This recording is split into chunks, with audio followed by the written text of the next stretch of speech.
कैसी है, rough endoplasmic reticulum है। Ribosomes are site of protein synthesize, इसमें राइबोसोम्स प्रोटीन की फॉर्म में प्रेजेंट है।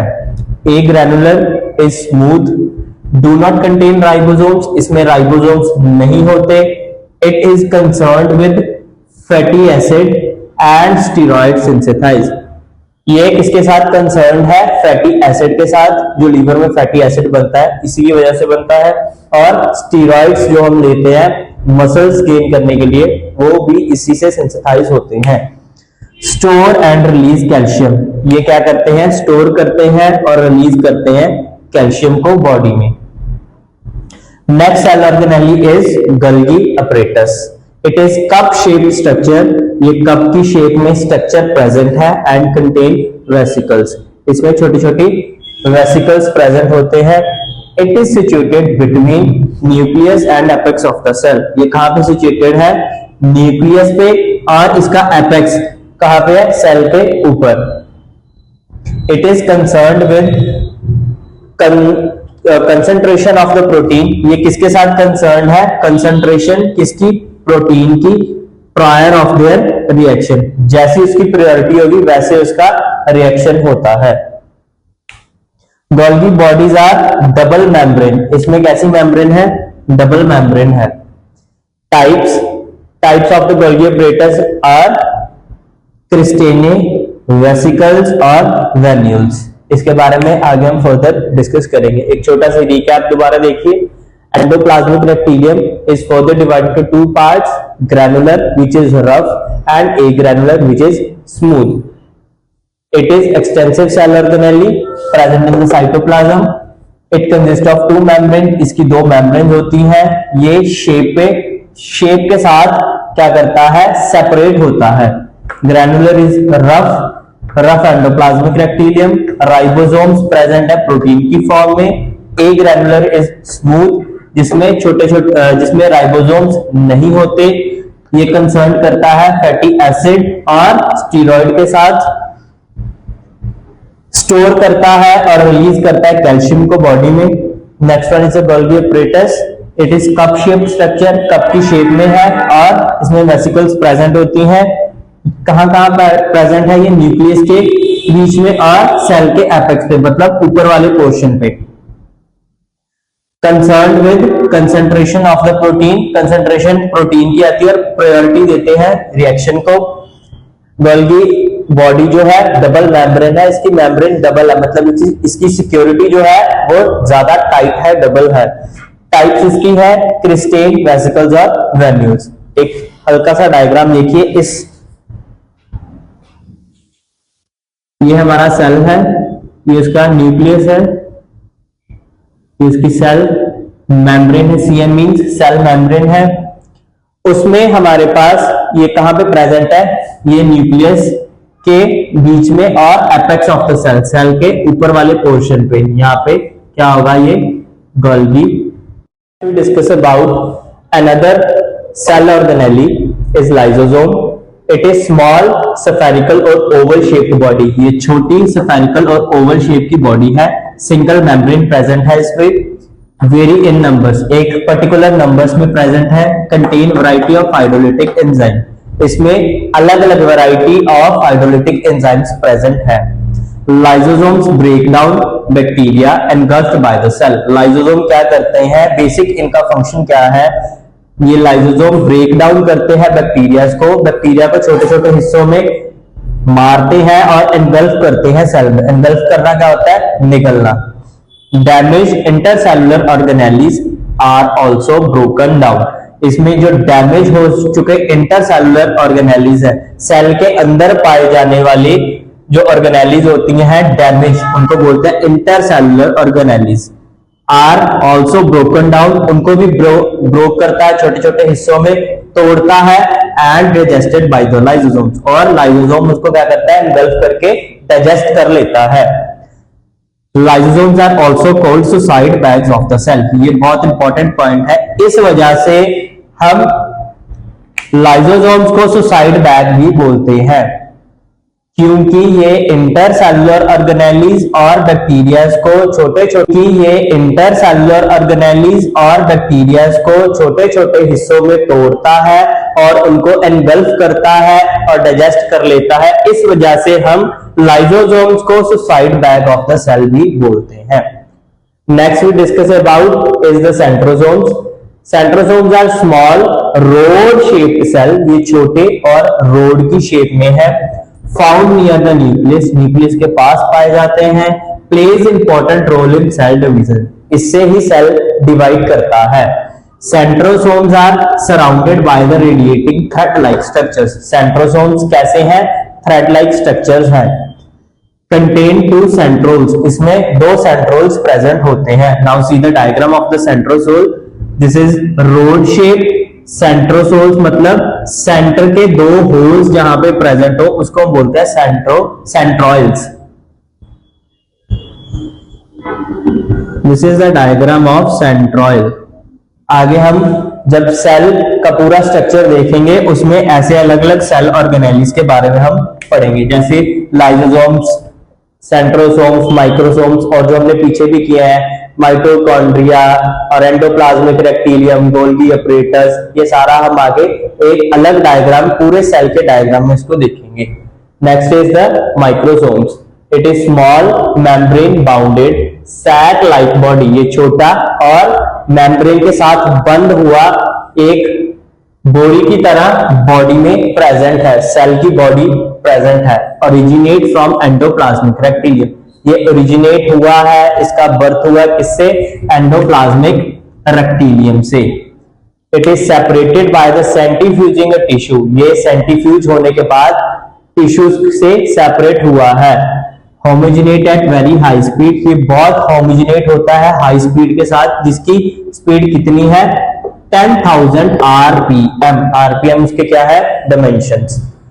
कंटेन राइबोसोम्स, माइक्रोसोम्स में क्या आते हैं? Ribosomes and glandular matrix. दोबारा इस पॉइंट को देखिए, माइक्रोसोम्स में क्या आते हैं? राइबोसोम्स और glandular matrix. Ribosomes are concerned with protein, ribosomes किसके साथ कंसर्न्ड होते हैं?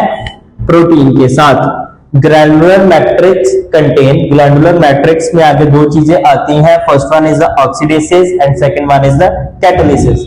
ऑक्सीडेसिस में क्या होता है? ये जनरेट करता है हाइड्रोजन पेरोक्साइड को, और कैटालिसिस में क्या होता है? ये कन्वर्ट करता है हाइड्रोजन पेरोक्साइड को वाटर में। एक केमिकल सब्सटेंस इंजेस्ट करता है केमिकल सब्सटेंस को, कौन से?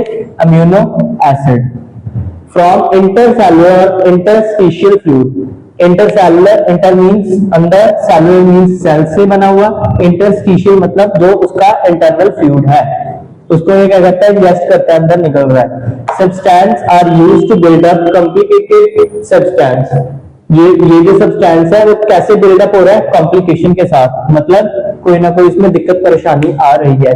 कौन से सब्सटेंस में? सिर्फ प्रोटीन में। Second one is growth and repair, मतलब सेल की ग्रोथ और रिपेयर कैसे हो रही है। The ingested and assimilated material are used to synthesise new protoplasm. Growth और रिपेयर कैसे हो रही है? The ingested and assimilated material, जो इंजेस्ट कर रहे हैं और जो मटेरियल असिमिलेट कर रहा है। असिमिलेट मतलब किसी चीज को बॉडी में एंटर करने देना या नहीं देना, मतलब उस चीज की एंट्रेंस होने देंगे या नहीं होने देंगे, और ये किस तरीके से वर्क कर रहा है? एज अ सिक्योरिटी गार्ड, उसको बोलते हैं सिमुलेट करना। Material are used to synthesise new protoplasm, ये क्या कर रहा है? न्यू प्रोटोप्लाज्म को सिंथेसाइज कर रहा है। प्रोटोप्लाज्म क्या था? Another name of the protoplasm is the cytoplasm. Protoplasm और साइटोप्लाज्म क्या है? जो फ्लूइड है एक सेल के अंदर पाया जा रहा है, जिसमें सारे टाइप्स की सेल ऑर्गेनेलिज स्विम कर रही है। This lead to increase size and growth of the cell, जिस वजह से साइज और उसकी ग्रोथ हो रही है पर्टिकुलर सेल की। अब हमारे पास सेल था, ये डायग्राम देखते हैं एक बार हल्का सा। This is the nucleus portion, this is the cell membrane, और इसमें हमारे पास अलग अलग सेल ऑर्गेनेलिज है। जैसे हम ये सेल ऑर्गेनेलिज अभी हमने कंप्लीट की है, हमारे पास माइटोकॉन्ड्रिया होगा, एंडोप्लाज्मिक रेक्टिलियम होगा, गोल्गी अपरेटस होगा, ये सारे हमारे पास क्या है, सेल ऑर्गेनेल्स है जो इस सेल के अंदर स्विम कर रहे हैं। इस सेल के अंदर ये पूरा क्या भरा हुआ है, प्रोटोप्लाज्म, जिसका दूसरा नाम क्या है हमारे पास, साइटोप्लाज्म, जिसमें सेल ऑर्गेनेल्स स्विम कर रही हैं। इसके द्वारा इंजेस्ट होने के और सिमुलेट होने के बाद क्या हो रहा है, सेल का साइज और सेल की ग्रोथ जो है वो इंक्रीज कर रही है, साइज भी और ग्रोथ भी हो रही है उसकी। worn out part of the cell are replaced by this process। जो उसका worn out part होता है, खराब पार्ट है, डैमेज हो चुका है, वो क्या हो रहा है, रिप्लेस हो रहा है इस प्रोसेस के बाद। जो चीज डैमेज हो गई उसको छोड़ता जाता है। Next third function is the metabolism. किसी चीज के प्रोसेस को तेज करना, कंप्लीट करना, उसको हम बोलते हैं metabolism. Metabolism is further divided into two parts। First one is the anabolism and second one is the catabolism. Anabolism में क्या हो रहा है, growth and repair of the ingested and assimilated food material. इसमें ग्रोथ हो रही है और रिपेयर हुई, सेम जो हमने ऊपर किया है इंजेस्टेड और असिमिलेटेड फूड मटेरियल में। जो उसने फूड मटेरियल लिया, इस सेल ने जो फूड मटेरियल लिया, उसके द्वारा उसकी ग्रोथ और उसकी जो रिपेयर हो रही है, जिस वजह से सेल इंक्रीज करेगा और ग्रो करेगा। इंक्रीज किसी चीज का साइज इंक्रीज करना, ग्रो मतलब उसकी हाइट इंक्रीज करना। Next one is catabolism. Food material break down to release energy. जो फूड उसने खाया उसने छोटे छोटे हिस्सों में डिवाइड किया, ब्रेक किया और उसको एनर्जी में, उसकी जो एनर्जी है उसको रिलीज किया for various function of the cell, ताकि सेल के सारे फंक्शंस कंप्लीट हो सकें।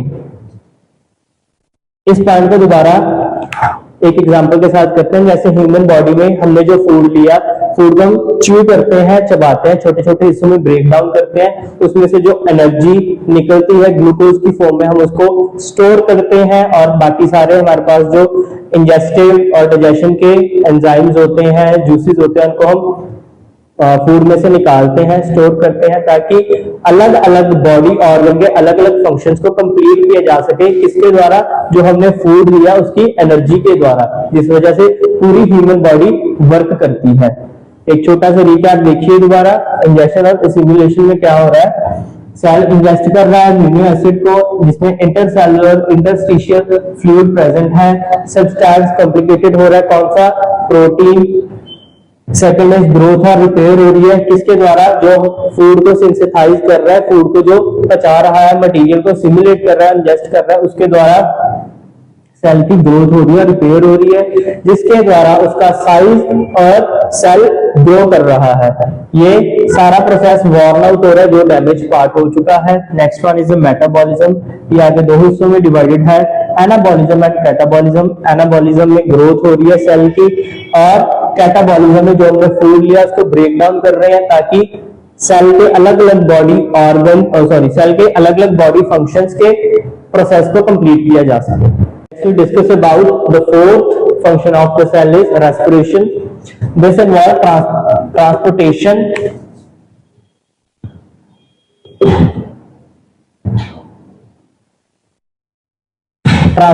of oxygen from lungs through blood। ये ट्रांसपोर्ट कर रहा है ऑक्सीजन को लंग्स के द्वारा to the tissues and removal of the waste product like carbon dioxide। इसमें बेसिकली ये क्या कर रहा है, ट्रांसपोर्टेशन कर रहा है ऑक्सीजन को लंग्स में, किसके द्वारा, टिश्यूज के द्वारा, एंड रिमूव कर रहा है वेस्ट प्रोडक्ट्स को, कौन से, carbon dioxide. This is essential for the survival and function of the cell. ये किसके लिए इंपॉर्टेंट है, जीने के लिए और सेल के फंक्शन कंप्लीट करने के लिए। अगर सेल में फंक्शन कंप्लीट हो गए तभी बॉडी वर्क कर पाएगी, क्योंकि सेल से बहुत सारे सेल्स मिलेंगे तो टिश्यूज बनेंगे, बहुत सारे टिश्यूज मिलके एक ऑर्गन बनाएंगे, एक ऑर्गन बहुत सारे ऑर्गन सिस्टम के साथ यूनाइट होगा और ऑर्गन सिस्टम बनेगा, ऑर्गन सिस्टम के साथ एक लिविंग ऑर्गेनिज्म तैयार होगा।